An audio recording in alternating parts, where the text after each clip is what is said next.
Hola, ¿qué tal compañeros y profesor? Mi nombre es Alberto Pérez García.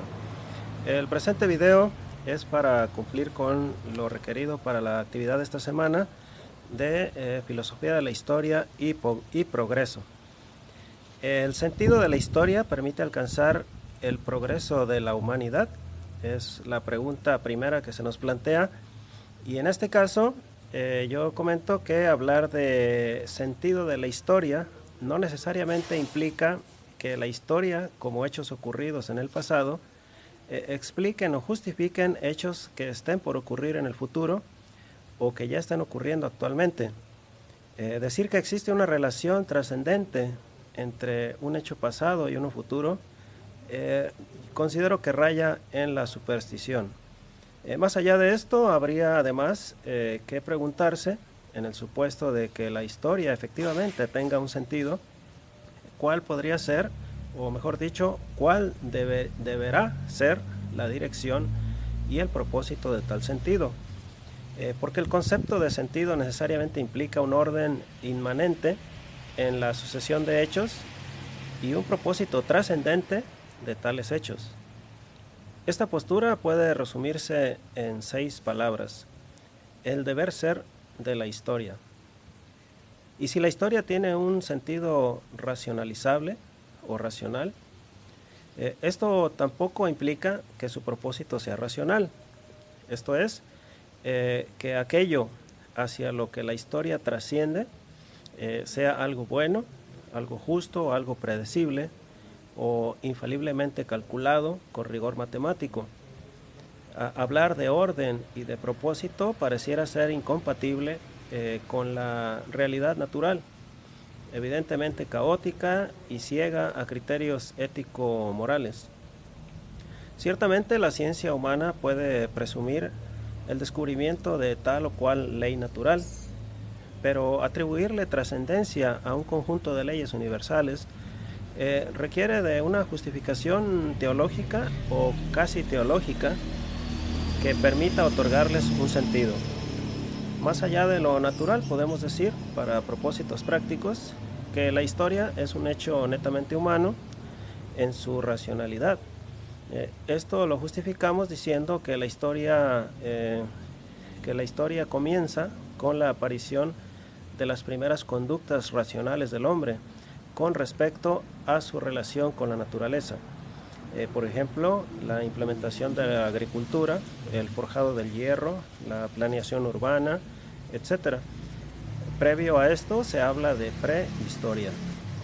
Pero suponer que si en la prehistoria y el comportamiento humano era irracional y ya en la historia es racional, tampoco implica necesariamente que la racionalidad del comportamiento tenga como resultado inevitable el progreso humano, puesto que los hechos empíricos han demostrado que también se podría hablar de un mayor grado de barbarie en la modernidad, por la producción de armas de destrucción masiva y cosas así, con respecto a la prehistoria o los albores de la historia.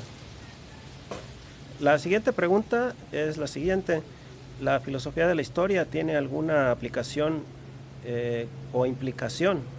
¿La filosofía de la historia tiene alguna implicación con la razón y el avance tecnológico?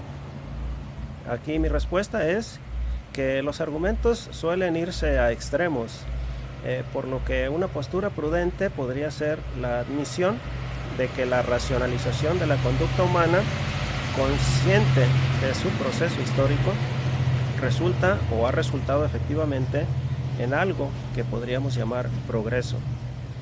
Si el progreso lo medimos en términos de inventos tecnológicos, sustentados en el descubrimiento de leyes naturales y propiedades predecibles de los materiales, tanto naturales como artificiales, entonces la conclusión es que, en efecto, la filosofía de la historia estaría plenamente justificada para argumentar a favor de un sustento racional del avance tecnológico que ha sido cada vez más sofisticado en el transcurso de la historia. La siguiente pregunta es, este es el único destino, el de fundamentar un avance tecnológico y de la razón, esto con respecto a la filosofía de la historia. Aquí yo digo que la labor de la filosofía de la historia no acaba con una justificación de los avances tecnológicos. De hecho, su labor es casi superflua en este sentido, puesto que no hace falta hacer filosofía para constatar que en la actualidad se construyen, por ejemplo, aviones y cohetes espaciales, cuando estos inventos apenas eran imaginados hace 500 años.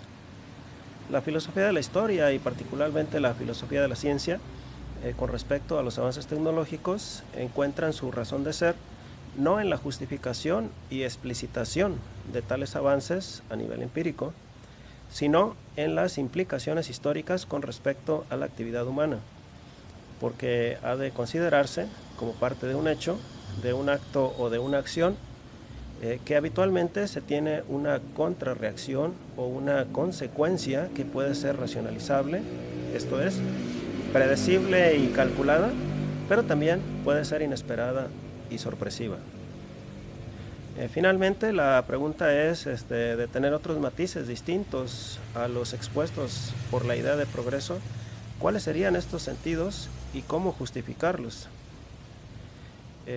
Aquí yo digo que podemos decir, por ejemplo, que mediante un proceso racional de investigación y producción se logra inventar un aparato que permite la comunicación a largas distancias, y que esto es algo bueno, positivo y útil, porque hace más eficiente la actividad productiva humana, y que todo esto es realmente progreso.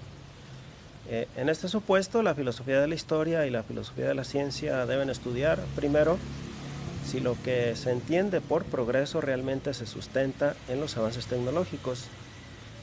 Esto es, progreso ¿en qué sentido? ¿A qué costo humano y natural? Etcétera. En su labor justificadora, la filosofía de la historia debe criticar los presupuestos empíricos y valorar si estos realmente justifican conceptos generales como el de progreso, como el de bienestar, como el de felicidad. De igual manera, a la filosofía de la historia se le permite hacer inferencias racionales entre hechos históricos pasados y posibles implicaciones futuras como consecuencia de tales hechos.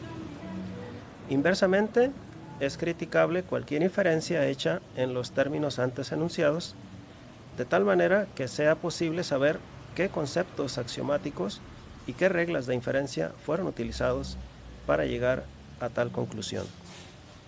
Hasta aquí concluyo mencionando que para esta actividad usé la bibliografía de José M. Sevilla, el concepto de la filosofía de la historia en la modernidad, de la editorial Trota, 2005, páginas de la 65 a la 85. Hasta aquí mi presentación, agradezco su atención, hasta luego, y agradezco también sus comentarios. Adiós.